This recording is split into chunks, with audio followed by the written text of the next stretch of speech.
Welcome to Insights with Thomas Caldwell on Thursday, August the 7th, 2025. Tom, there's so much uncertainty right now around President Trump.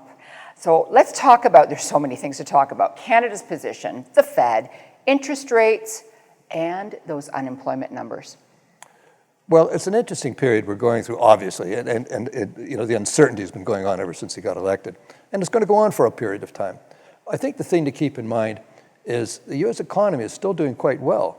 The inflation numbers, they're not too bad yet. Everybody keeps talking about inflation to come. Not too concerned about that yet, because remember, these tariffs are like a hidden GST. They're trying to do this to cover some of their deficits. It'll be interesting to see if it works or not. The unemployment numbers were kind of interesting because, as you know, Trump has been trying to hit Mr. Powell, chairman of the Federal Reserve. He's not doing the job reducing interest rates and calling him all kinds of names, which is pretty bizarre. But as it turned out, Trump was right. The unemployment numbers were low.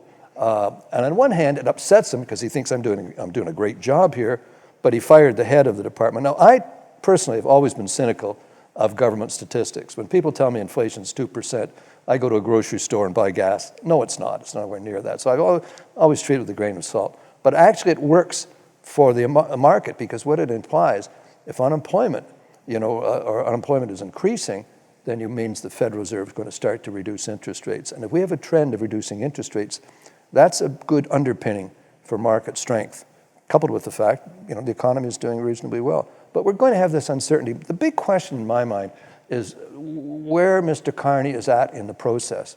I'm glad to see he's backing off, saying, okay, if you do this, we're going to do that. You don't get into a stamping fight with an elephant, particularly one that's a little bit bizarre in their behavior. So I do think it's interesting he's backing off a little bit and trying to negotiate. I think that's important. I wonder whether, though, he's really trying to use this period of time to reduce trade barriers provincially to see what kind of our trade we can absorb internally without the United States. I think that's part of his plan. I might be giving him too much credit there, but we'll be interested to see. But so far, there's a lot of talk, a lot of speechifying, but nothing else really coming out yet. But we'll see. There's still time to go. But I think we're handling it in the best way possible. Don't get into a fight with this guy because he's got the cards and we don't, as he said before. So you mentioned markets earlier. Are they still strong overall?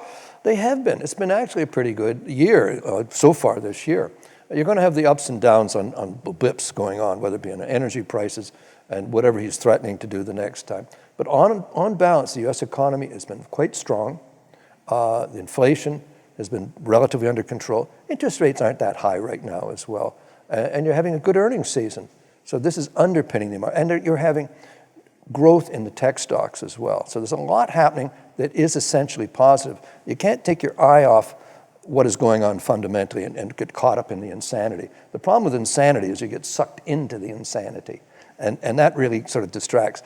As one of our ex-partners, our retired partners, Dennis Freeman, said, don't get faked out and don't get faked in.